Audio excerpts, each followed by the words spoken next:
गीता शादी के नाम से ही डरती थी, क्योंकि उसके मन में डर बैठ गया था कि शादी के नाम पर कुछ लड़कियों के साथ गलत काम भी किया जाता है। और यही वजह थी कि गीता शादी ही नहीं करना चाहती थी। लेकिन उसके बार बार मना करने के बावजूद भी उसके माँ बाप ने उसकी शादी करवा दी। आज गीता की शादी की पहली रात थी, लेकिन गीता अपने कमरे में बैठी लगातार रोए जा रही थी। शादी के बाद हर लड़की का सपना होता है कि वह अपने पति के साथ एक नई और खुशहाल जिंदगी की शुरुआत करेगी।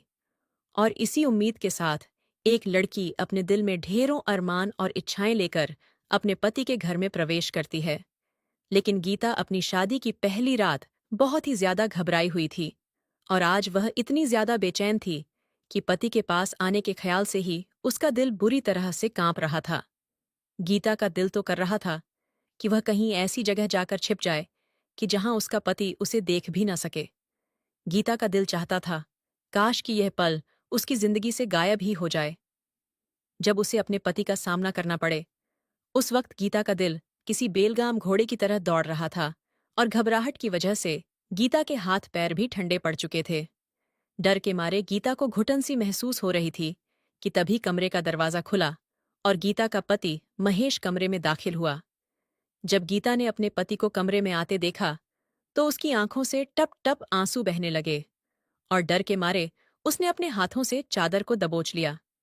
गीता बहुत ही तकलीफ से गुजर रही थी, क्योंकि जैसे जैसे गीता का पति महेश उसके करीब आ रहा था, गीता का पूरा शरीर धीरे धीरे कांपने लगा था। महेश गीता के पास आकर बैठ गया, और कुछ देर तक तो वह गीता के खूबसूरत चेहरे को बड़े प्यार से देखता ही रहा। गीता बहुत ही ज्यादा खूबसूरत थी, और उसकी यही खूबसूरती उसके लिए सबसे बड़ी परेशानी की वजह बन गई थी। जैसे ही महेश ने गीता के हाथ पर अपना हाथ रखा, तो उसे महसूस हुआ कि गीता के हाथ तो बहुत ही ज्यादा ठंडे हो चुके थे। गीता के इतने ठंडे हाथ पाकर महेश ने गीता से पूछा, क्या बात है गीता, तुम इतनी घबराई हुई क्यों हो? अब गीता भी महेश को क्या वजह बताती कि उसे शादी के बाद के पति पत्नी के रिश्ते से डर लगता है। खैर, गीता ने ना में अपना सिर हिला दिया और कहने लगी, कुछ नहीं। तो महेश ने कहा, तो फिर तुम्हारे चेहरे पर यह डर क्यों फैला हुआ है? तब गीता ने बहुत ही धीमी आवाज में कहा कि मुझे पति पत्नी के रिश्ते से डर लगता है। गीता की यह बात सुनकर महेश हंसने लगा, और गीता का हाथ पकड़कर उसे तसल्ली देते हुए कहने लगा, गीता, तुम चिंता मत करो। जैसा तुम सोच रही हो ना, वैसा कुछ भी नहीं होता। तब गीता ने कहा, लेकिन फिर भी मुझे बहुत ही ज्यादा डर लग रहा है। तो महेश कहने लगा, अरे गीता, इसमें डरने की क्या बात है? शादी के बाद ये सब तो नॉर्मल होता है। गीता ने कहा, लेकिन मुझे डर लग रहा है, पता नहीं कैसे होगा सब कुछ। तो महेश कहने लगा, देखो गीता, तुम्हारे इस डर का मेरे पास एक बहुत ही अच्छा सल्यूशन है। तब गीता ने पूछा, वो क्या? तो महेश ने गीता को तसल्ली देते हुए उसके हाथों को अपने हाथों में थाम लिया, और फिर वह एकदम से उठकर खड़ा हो गया। लेकिन फिर महेश चलते हुए अलमारी के पास आ गया, और उसने अलमारी खोलकर उसमें से एक मेडिसिन निकाली, और वो मेडिसिन लाकर गीता के हाथ में थमा दी। और फिर महेश ने साइड टेबल पर रखा पानी का ग्लास उठाया, और ग्लास को गीता की ओर बढ़ाते हुए कहने लगा, ये लो गीता, ये गोली खा लो। गीता ने कहा, जी, ये किस चीज की गोली है? तो महेश कहने लगा, तुम्हारी सारी प्रॉब्लम्स का सल्यूशन इस एक गोली में ही है। गीता को तो कुछ भी समझ नहीं आ रहा था कि महेश उससे क्या कहना चाहता है, बल्कि गीता तो उस वक्त बहुत ही घबराई हुई थी, और डर के मारे उसकी जान निकल रही थी। गीता सोचने लगी कि एक छोटी सी गोली मेरे सारे प्रॉब्लम्स का सल्यूशन कैसे हो सकती है भला। खैर, गीता ने वह गोली खा ली, और फिर धीरे धीरे महेश गीता के करीब आने लगा। महेश ने गीता के दोनों हाथों को थामकर अपने होठों से लगा लिया, और वह गीता से अपने प्यार का इजहार करने लगा। गोली खाने के बाद गीता को ऐसा महसूस हो रहा था जैसे कि किसी ने उसे अपने वश में कर लिया हो, क्योंकि गीता को खुद का कोई भी होश नहीं था। धीरे धीरे महेश ने गीता को अपनी बाहों में ले लिया, लेकिन डर के मारे गीता खुद को महेश से छुड़ाने की कोशिश करने लगी। लेकिन फिर कुछ देर बाद गीता को ऐसा महसूस हुआ जैसे कि उसकी आंखों में एक तरह का नशा छा रहा है, और वह नींद के आगोश में जा रही है। गीता चाहकर भी खुद को जगा नहीं पा रही थी, और फिर कुछ ही देर में वह गहरी नींद में सो चुकी थी। गीता की शादी से कुछ दिन पहले उसकी सहेलियां, जो पहले से ही शादीशुदा थीं, एक दिन गीता को अपने साथ बैठाकर कहने लगीं, अरे गीता, कुछ ही दिनों में तुम्हारी शादी भी तो होने वाली है ना, इसलिए यह बहुत जरूरी है कि हम तुम्हें पति पत्नी के रिश्ते के बारे में आगाह कर दें। गीता शादी के बाद पति पत्नी के बीच कायम होने वाले रिश्ते के बारे में कुछ भी नहीं जानती थी। इसलिए जब गीता की सहेलियों ने उसे इस रिश्ते के बारे में बताया, तो गीता को इस रिश्ते से बहुत ही ज्यादा डर लगने लगा। शायद गीता की सहेलियों का बताने का अंदाज ही कुछ ऐसा था कि गीता को पति पत्नी के रिश्ते के बारे में सोचकर ही डर लगने लगा था। गीता की सहेलियों ने कहा कि शादी की पहली रात एक पति को अपनी पत्नी पर बिल्कुल भी रहम नहीं आता, और फिर तुम तो हो भी इतनी खूबसूरत कि तुम्हारी खूबसूरती को देखकर तो तुम्हारा पति पता नहीं तुम्हारे साथ क्या क्या कर डालेगा। इतना कहकर गीता की सहेलियां एक दूसरे की ओर देखते हुए मुस्कुराने लगीं, और उनकी बातें सुनकर गीता का दिल जोर जोर से धड़कने लगा। अपनी सहेलियों की ऐसी बेतुकी बातें सुनकर गीता के तो होश ही उड़ गए थे, और उन्होंने शादी की पहली रात के बारे में गीता को जो कुछ भी बताया था, वह सुनकर गीता को तो शादी की पहली रात से ही डर लगने लगा था। जैसे जैसे गीता की शादी का दिन करीब आ रहा था, गीता का मन कर रहा था कि वह दूर जाकर कहीं छिप जाए या फिर कुछ दिनों के लिए अपने घर से गायब हो जाए। शायद यही वजह थी कि शादी की रात जैसे ही गीता का पति अपने कमरे में दाखिल हुआ, तो अपने पति को देखते ही गीता बहुत ज्यादा घबरा गई, यह सोचकर कि पता नहीं उसका पति उसके साथ क्या करेगा। लेकिन महेश ने गीता की बातों को सुनकर उसे समझने की कोशिश की, और शायद इसीलिए उसने गीता को नींद की गोली खिलाई, जिसे खाते ही कुछ ही मिनटों में गीता गहरी नींद में सो चुकी थी। गीता को अपनी शादी की रात बिल्कुल भी याद नहीं थी, लेकिन उसे इतना जरूर पता था कि उसके पति ने उससे अपना हक वसूल कर लिया था। लेकिन सच तो शायद इतना भयानक था कि गीता की सोच भी उस तक नहीं पहुंच सकती थी। खैर, सुबह होते ही जब गीता की आंख खुली, तो उसका पूरा शरीर दर्द से चूर था, और फिर जब गीता ने करवट बदली, तो उसे कमर में इतना तेज दर्द महसूस हुआ कि दर्द से उसके मुंह से एक चीख निकल गई। गीता की चीख सुनकर उसका पति महेश तुरंत ही उठकर बैठ गया और कहने लगा, गीता, क्या हुआ तुम्हें? तो गीता ने कहा, मुझे खुद भी नहीं पता महेश, लेकिन मेरा सिर बहुत भारी लग रहा है, और मेरी कमर में इतना तेज दर्द हो रहा है जैसे कि कमर की कोई हड्डी अंदर से टूट गई हो। बहुत याद करने के बाद भी गीता को उस रात का एक भी पल याद नहीं आ रहा था, और उसे तो कुछ समझ नहीं आ रहा था कि वह अपने चकराते हुए सिर को पकड़े या फिर अपनी दर्द कर रही कमर को। और फिर जब गीता की नज़र अपने बिस्तर पर पड़ी, तो उसने देखा कि उसने शादी में जो कांच की चूड़ियां पहन रखी थीं, वो टूटकर बिस्तर पर बिखरी पड़ी थीं। गीता ने बड़ी मुश्किल से अपना तकिया बिस्तर के क्राउन के साथ टिकाया, और अपने हाथों के सहारे उठकर बिस्तर के क्राउन से टेक लगाकर बैठ गई। गीता के बाल खुले हुए थे, और अपनी बिखरी हालत को देखकर गीता को इस बात का एहसास हो चुका था कि रात को उसका पति उसके साथ नरमी से बिल्कुल भी पेश नहीं आया था। गीता चाहकर भी अपने दर्द को बर्दाश्त नहीं कर पा रही थी, इसलिए उसकी आंखों से आंसू बहने लगे। गीता को इस तरह से रोता हुआ देखकर महेश भी उठकर बैठ गया और कहने लगा, देखो गीता, कल हमारी शादी की पहली रात थी, और पहली रात को यह सब तो होता ही है, और अब तुम्हें भी इन सब की आदत डाल लेनी चाहिए, क्योंकि जब किसी इंसान की बगल में उसकी इतनी खूबसूरत पत्नी सो रही हो, तो कोई अपने जज्बातों को कैसे कंट्रोल कर सकता है भला। महेश ने कहा, रात तुम कुछ ज्यादा ही डरी हुई थी, इसलिए मुझे ऐसा लगा कि अगर मैंने तुम्हें मेडिसिन नहीं दी, तो तुम मुझे अपने बिल्कुल भी पास नहीं आने दोगी, और मैं अपनी शादी की पहली रात बर्बाद नहीं करना चाहता था। इतना कहकर महेश उठकर वॉशरूम चला गया, लेकिन गीता की हालत ऐसी भी नहीं थी कि वो खुद उठकर खड़ी हो सके। महेश अपने घर में अकेला ही रहता था, क्योंकि उसके माँ बाप इस दुनिया में नहीं थे। पहले तो गीता के पापा इस रिश्ते के लिए बिल्कुल भी तैयार नहीं थे, क्योंकि उनका कहना था कि लड़का अकेला रहता है, और ऐसे घर में हम अपनी बेटी की शादी नहीं कर सकते। लेकिन फिर गीता की माँ ने गीता के पापा से कहा कि यह लड़का अच्छा कमाता है, और इसके पास अपना घर भी है। अब इसके माँ बाप जिंदा नहीं हैं, तो इसमें इस लड़के का क्या कसूर है? और वैसे भी आपने ठीक से छानबीन करवाई है ना?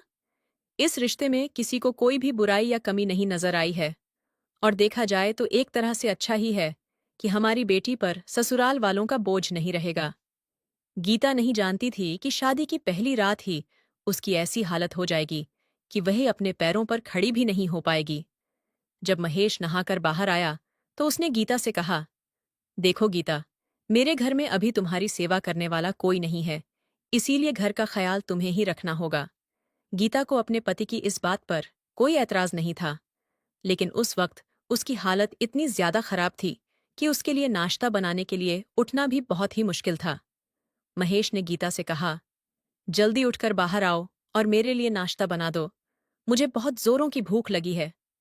इतना कहकर वह कमरे से बाहर चला गया। जब गीता अपने बिस्तर से उठकर खड़ी हुई तो उसकी कमर की हालत ऐसी हो गई थी कि मानो अभी के अभी टूट जाएगी।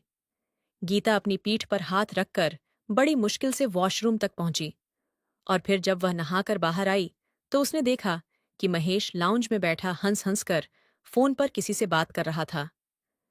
महेश की बातें सुनकर गीता शर्म से पानी पानी हो गई, क्योंकि महेश पता नहीं किससे बीती रात के पलों के बारे में बता रहा था, और वो भी इतना खुलकर कि जिसे सुनते ही गीता तुरंत अपनी नजरें झुकाकर किचन में चली गई।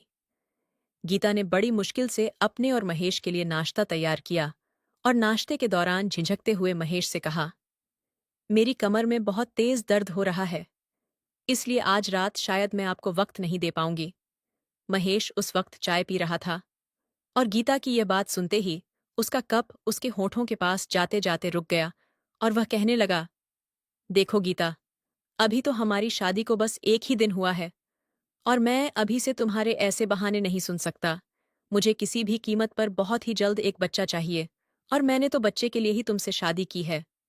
महेश की बात सुनकर गीता बेचैन हो गई, क्योंकि वह नहीं जानती थी कि पिछली रात उसके साथ क्या हुआ था। लेकिन उस वक्त गीता जिस हालत में थी, उसे पूरा यकीन था कि शायद आज रात वह अपने पति का साथ नहीं दे पाएगी। लेकिन महेश तो उसकी हर तकलीफ को अनदेखा करके बस अपनी ही मनमानी करना चाहता था।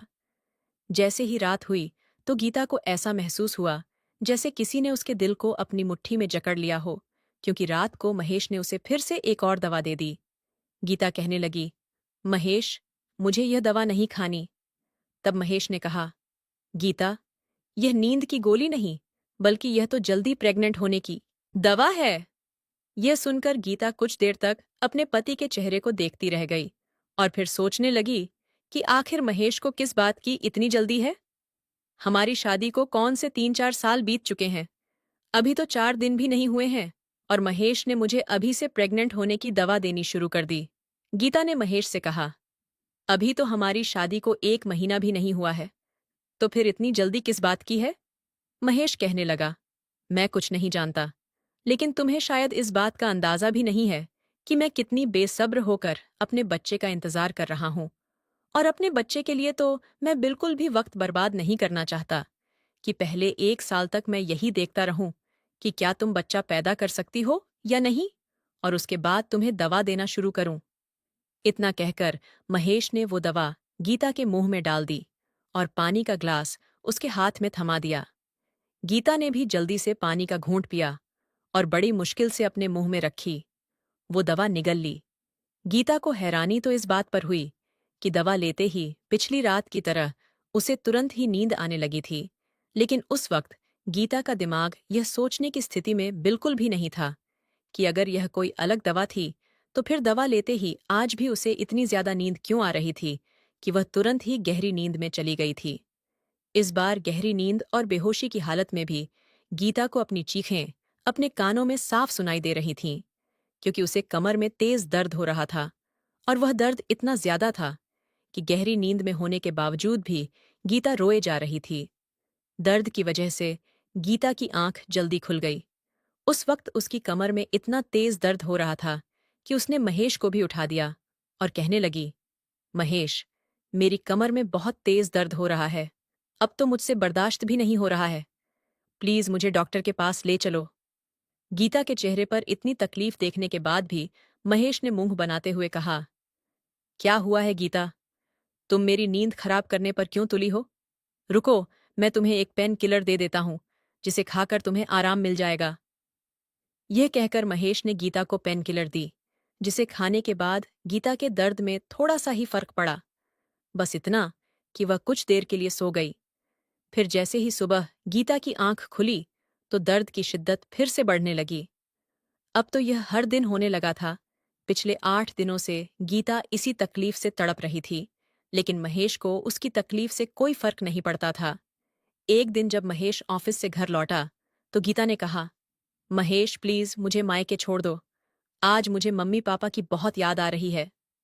गीता को महेश से दूर रहने का यही एक बहाना सूझा था, लेकिन महेश कहने लगा, गीता, तुम्हारे जाने का तो सवाल ही नहीं उठता, क्योंकि जब तक मेरा बच्चा इस दुनिया में नहीं आ जाता, मैं तुम्हें कहीं भी नहीं जाने दूंगा। गीता को समझ नहीं आ रहा था कि आखिर महेश को बच्चा पैदा करने की इतनी जल्दी क्यों है। हर चीज अपने समय पर होती है। बच्चा पैदा करना गीता के बस में तो नहीं था। कुछ बातों में भगवान की मर्जी भी होती है। पिछले 8 दिनों में गीता की हालत ऐसी हो गई थी कि अब तो वो चलने फिरने लायक भी नहीं रही थी। पेन किलर खा खा कर गीता का हाजमा भी पूरी तरह खराब हो चुका था। जब गीता ने महेश से कहा, मेरी तबीयत दिन ब दिन खराब होती जा रही है, प्लीज मुझे डॉक्टर के पास ले चलो, तो महेश ने इनकार करते हुए कहा, डॉक्टर भी तुम्हें पेन किलर ही देगी, तो फिर डॉक्टर के पास जाकर क्या करना है। फिर एक बार जैसे ही महेश ऑफिस जाने के लिए घर से निकला, तो गीता ने फोन करके अपनी माँ को अपने घर बुला लिया और उनके साथ एक लेडी डॉक्टर के पास चली गई। गीता का हाथ अभी भी कमर पर था, क्योंकि बिना सहारे वह एक कदम भी नहीं चल सकती थी। गीता लगातार 8 दिनों से इस दर्द को बर्दाश्त कर रही थी। जब उसने डॉक्टर को अपनी तकलीफ बताई, तो चेकअप करने के बाद डॉक्टर की हालत देख गीता घबरा गई। डॉक्टर ने जो बताया, उसे सुनकर गीता ने अगली सांस लेना ही भूल गई। तुरंत ही इनकार में सिर हिलाते हुए गीता बोली, नहीं नहीं, ऐसा नहीं हो सकता। जरूर आपको कोई गलत फहमी हुई होगी। तब डॉक्टर ने कहा, देखो गीता, मेरे पास ऐसे कई केस आते हैं, इसलिए मैं अच्छी तरह जानती हूं कि तुम्हारे साथ क्या हुआ है। डॉक्टर ने पूछा, गीता, क्या तुम उस वक्त होश में होती हो जब तुम्हारा पति तुम्हारे करीब आता है। तब गीता ने इनकार में अपना सिर हिला दिया, क्योंकि महेश तो हर रोज गीता को जल्दी प्रेग्नेंट होने की दवा देता था, जिसे खाते ही गीता गहरी नींद में चली जाती थी।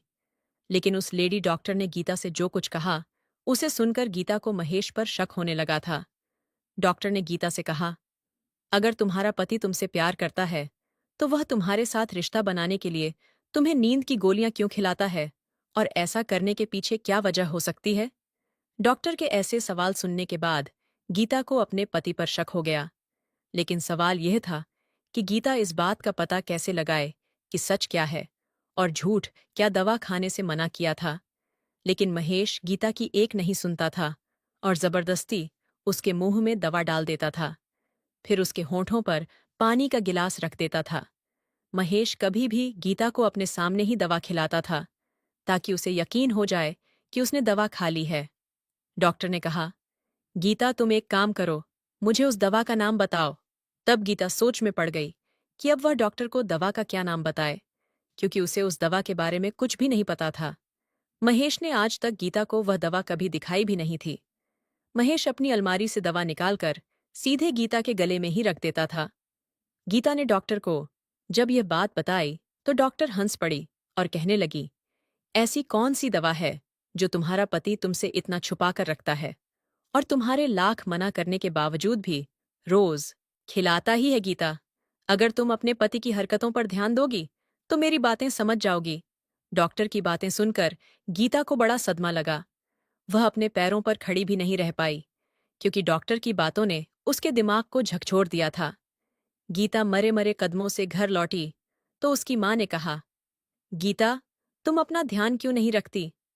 तुम्हारे सिर पर कोई जिम्मेदारी भी नहीं है। तुम्हारा पति भी तुमसे इतना प्यार करता है, फिर भी तुम्हारी हालत इतनी खराब क्यों है। गीता की माँ उसे लेक्चर देकर अपने घर चली गई, लेकिन गीता तो डॉक्टर की बातों में ही उलझी रही। गीता का दिल कर रहा था कि वह अभी के अभी सब कुछ छोड़कर अपने मायके चली जाए, लेकिन उसे पता था कि उसकी माँ महेश की इजाजत के बिना उसे अपने साथ नहीं ले जाएगी। फिर गीता के दिमाग में एक ख्याल आया कि क्यों ना अलमारी खोलकर देखा जाए कि आखिर महेश कौन सी दवा उसे खिलाता है। गीता धीरे से चलती हुई कमरे में आई। उसने अलमारी खोली, तो वहां सिर्फ महेश के कपड़े रखे थे। गीता ने हर जोड़ी को उठाकर देखा, लेकिन दवा नहीं मिली। उसने अलमारी के ड्रॉर भी देखे, मगर वहां सिर्फ कागजात थे। फिर उसने नीचे वाला लॉकर खोलने की कोशिश की, तो वह लॉक था। गीता को समझने में देर नहीं लगी कि दवा उसी लॉकर में रखी है। रात को जब महेश वापस आया तो गीता ने उसे खाना दिया, लेकिन गीता की भूख मर चुकी थी। उसने खुद खाना नहीं खाया। रात को सोने से पहले उसने एक गिलास दूध पिया और महेश के कमरे में आने से पहले ही बेड पर जाकर लेट गई और अपनी आंखें बंद कर लीं, ताकि महेश को ऐसा लगे कि वो सो गई है। गीता ने सोचा कि हो सकता है कि उसे सोता देखकर महेश उसे वो मेडिसिन ना खिलाए और ना ही वह गहरी नींद में चली जाए, ताकि उसे पता तो चल सके कि आखिर महेश रात को उसके साथ ऐसा क्या करता है। कुछ देर बाद कमरे का दरवाजा खुला और जब महेश कमरे में दाखिल हुआ तो गीता को बेड पर सोता हुआ देखकर वह उसके पास आ गया और उसे बाजू से हिलाकर जगाने लगा और कहने लगा, गीता उठो और जल्दी से उठकर बैठ जाओ। गीता ने अपनी आंखें खोलीं तो देखा कि महेश के माथे पर चिंता की लकीरें उभर आई थीं और वह अजीब नजरों से गीता को ही देख रहा था। गीता ने कहा, महेश, मुझे नींद आ रही है और मैं सोना चाहती हूँ, क्योंकि मेरी कमर में बहुत ही तेज दर्द हो रहा है। तब गीता की बात सुनकर महेश ने कहा, देखो गीता, मेरे सामने ऐसे बहाने मत बनाया करो। मैंने तुमसे पहले भी कहा है कि मुझे किसी भी कीमत पर बच्चा चाहिए। चलो, अब उठो और ये दवाई खा लो। गीता भी उठकर बैठ गई और कहने लगी, महेश, आपने इस मेडिसिन को अपनी अलमारी में छुपाकर क्यों रखा है? आप इस मेडिसिन को भी मेरी बाकी मेडिसिन के साथ रख दें। मैं खुद ही खा लिया करूंगी। गीता की यह बात सुनकर महेश हैरत से गीता की ओर देखने लगा और कहने लगा, गीता, तुम्हें कैसे पता चला कि मैंने तुम्हारी मेडिसिन अलमारी के लॉकर में रखी है? महेश की यह बात सुनकर गीता घबरा गई और उसे यह एहसास हुआ कि जल्दबाजी में उसने शायद कुछ गलत कह दिया है। लेकिन फिर गीता ने बात को संभालते हुए कहा, अरे, मुझे थोड़ी ना पता है कि आप ये मेडिसिन कहाँ रखते हैं। मैंने तो बस ऐसे ही बोल दिया था। दरअसल मैंने सोचा कि आज मैं खुद ही मेडिसिन खा लेती हूँ, और फिर जब मैंने आपकी अलमारी में देखा तो वो मेडिसिन मुझे कहीं नहीं मिली, और इसीलिए मुझे ऐसा लगा कि शायद आपने वो मेडिसिन लॉकर में रख दी होगी। गीता ने तो अपने आप को बचाने के लिए एक बहाना बनाया था, लेकिन गीता की बात सुनकर महेश कहने लगा, गीता, उस मेडिसिन के लिए तुम्हें इतना परेशान होने की कोई जरूरत नहीं है। वो मेडिसिन तो मैं तुम्हें हर रोज अपने हाथों से ही खिलाता हूँ, और जब तक बच्चा नहीं हो जाता तब तक अपने हाथों से ही खिलाता रहूंगा। तब गीता ने कहा, महेश, मेरे पेट में बहुत ज्यादा दर्द हो रहा है। आप मुझे किसी अच्छे से डॉक्टर के पास क्यों नहीं ले जाते? बच्चा पैदा करने के लिए पूरा एक ट्रीटमेंट होता है, और इसके बारे में तो मुझे एक डॉक्टर ही बता सकता है। खुद से ही मेडिसिन खाना ठीक नहीं है। गीता को ऐसा लगा कि यह सुनने के बाद शायद महेश आज उसे वो मेडिसिन नहीं खिलाएगा, लेकिन महेश कहने लगा, देखो गीता, मुझे पता है कि मुझे क्या करना है और क्या नहीं, क्योंकि मैं जानता हूं कि वह मेडिसिन औरतों को प्रेग्नेंट करने में मदद करती है, और इतनी छोटी सी बात के लिए तुम्हें किसी भी डॉक्टर से इलाज करवाने की कोई जरूरत नहीं है। तुम बस मेरी बात मानकर ये मेडिसिन खा लिया करो। तुम्हारे लिए तो बस इतना ही काफी है। गीता ने कहा, नहीं महेश, आज मैं कोई भी मेडिसिन नहीं खाऊंगी। गीता की यह बात सुनते ही महेश का पारा चढ़ गया, और फिर उसने जबरदस्ती गीता के मुंह में वो मेडिसिन ठूंस दी। मेडिसिन खाने के बाद गीता फिर से गहरी नींद में चली गई थी, और फिर जब सुबह गीता की आंख खुली तो उसे अपनी कमर में फिर से वही तेज दर्द महसूस हो रहा था। गीता अपनी बेबसी पर फूट फूट कर रो रही थी कि अगर यही हाल रहा तो वह बहुत ही जल्दी मर जाएगी। लेकिन फिर गीता ने एक तरकीब निकाली और उसने रात को अपने मोबाइल का कैमरा ऑन करके एक ऐसी जगह रख दिया जहां से उसका बेड आसानी से दिखाई देता था। आज रात भी महेश ने गीता को फिर से वह मेडिसिन खिला दी, और कुछ ही देर में गीता नींद की वादियों में चली गई। सुबह होते ही गीता महेश के ऑफिस जाने का इंतजार करने लगी, और फिर जैसे ही महेश ऑफिस के लिए घर से निकला तो गीता ने जल्दी से अपना मोबाइल उठाया और रिकॉर्ड हुई वीडियो देखने लगी। जैसे ही गीता ने वह वीडियो देखी तो उसके पैरों तले से जमीन ही खिसक गई। अभी तो गीता ने पूरा वीडियो देखा भी नहीं था कि उसने मोबाइल बेड पर फेंक दिया और अपना चकराता सिर पकड़कर वहीं बेड पर बैठ गई, क्योंकि रात में गीता का पति उसके साथ जो कुछ भी करता था वह कोई भी औरत बर्दाश्त नहीं कर सकती थी। महेश के ऑफिस से लौटने से पहले ही गीता ने अपने माँ पापा को अपने घर बुला लिया और उन्हें पूरी सच्चाई बता दी। सच्चाई सुनते ही गीता की माँ वहीं बैठकर फूट फूट कर रोने लगी और गीता के पापा भी अपना सिर पकड़कर बैठ गए, क्योंकि महेश एक ऐसा अधूरा इंसान था जो खुद का बच्चा पैदा नहीं कर सकता था। अपनी इसी कमजोरी को छिपाने के लिए और दुनिया के सामने यह साबित करने के लिए कि वह एक पूरा मर्द है, महेश हर रात अपने दोस्तों को गीता के पास भेजता था, जो रात भर गीता के साथ जानवरों जैसा सुलूक करते थे। गीता के पापा ने महेश के खिलाफ कंप्लेंट दर्ज कराई और गीता को महेश से तलाक भी दिलवाया। जब पुलिस ने महेश की जांच की तो पता चला कि वह पहले से ही शादीशुदा था और उसकी पहली पत्नी ने भी उसे इसी बात पर तलाक दिया था कि वो एक नामर्द है और बच्चा पैदा करने के काबिल नहीं है। अपनी इसी कमजोरी को छुपाने के लिए और अपनी पहली पत्नी के सामने यह साबित करने के लिए कि वह बच्चे पैदा कर सकता है, महेश ने गीता के साथ बहुत बड़ा घिनौना खेल खेला था और उसकी जिंदगी को नर्क बना दिया था। गीता को यह बात तब पता चली थी जब वह पहली बार अपनी मां के साथ उस लेडी डॉक्टर के पास गई थी। डॉक्टर ने गीता को उसी वक्त सब कुछ साफ साफ बता दिया और कहा था, गीता, तुम्हारे साथ बहुत ही गलत काम किया जा रहा है और तुम्हारे साथ यह सब कुछ करने वाले एक से ज्यादा लोग हैं। लगभग 10 लोगों ने मिलकर तुम्हारे साथ बहुत बुरा किया है। डॉक्टर की बातें सुनकर गीता सदमे में चली गई थी। वह डॉक्टर की बातों पर यकीन नहीं कर पाई और दिल ही दिल में अपने भगवान से प्रार्थना करने लगी कि काश ये सब झूठ हो। लेकिन महेश गीता को प्रेग्नेंट करने की दवाई देने के बहाने नींद की गोलियां दे रहा था, ताकि वह गीता के साथ ये घटिया खेल खेल सके। यह सच्चाई गीता को तब पता चली जब उसने अपने साथ हो रहे अन्याय को अपनी आंखों से देखा था। उस रात भी 10 से 12 लोगों ने मिलकर गीता के साथ जानवरों जैसा बर्ताव किया था। गीता की जान तो उस वक्त निकली थी जब वीडियो में उसकी नज़र अपने पति महेश पर पड़ी, जो यह सब होते देखकर बहुत सुकून महसूस कर रहा था। गीता ने देखा जैसे जैसे उसकी चीखें कमरे में गूंज रही थीं, महेश के चेहरे पर एक सुकून की लहर दौड़ जाती थी। महेश का यह रूप देखकर गीता के खून के आंसू निकल पड़े। जब पुलिस ने इस बारे में महेश से पूछताछ की तो उसने बताया कि वह किसी लड़की के साथ रिश्ता बनाने के लायक नहीं था, लेकिन उसे भी यह सुकून चाहिए था। महेश ने गीता की जिंदगी बर्बाद कर दी थी। गीता के माँ बाप ने उसका साथ दिया और उसे अपने घर ले गए, लेकिन कई लड़कियों के साथ यह तब होता है जब वे अपने माँ बाप के खिलाफ जाकर शादी करती हैं, और फिर जब उनकी जिंदगी में ऐसा कुछ होता है तो वे यह सोचकर अपनी जान दे देती हैं कि वे अपने माँ बाप के पास वापस कैसे जाएंगी। हर बेटी से गुजारिश है कि अगर आपकी जिंदगी में ऐसी कोई भी मुश्किल आए तो अपनी जान देने से पहले अपने माँ बाप को जरूर बताएं। आपके माँ बाप आपको कभी अकेला नहीं छोड़ेंगे दोस्तों। अगर कहानी अच्छी लगी हो तो लाइक करें और अपनी राय कमेंट में बताएं। सब्सक्राइब करें और बेल आइकन दबाएं ताकि अगली कहानी आप तक सबसे पहले पहुंचे। जल्द मिलते हैं नई कहानी के साथ।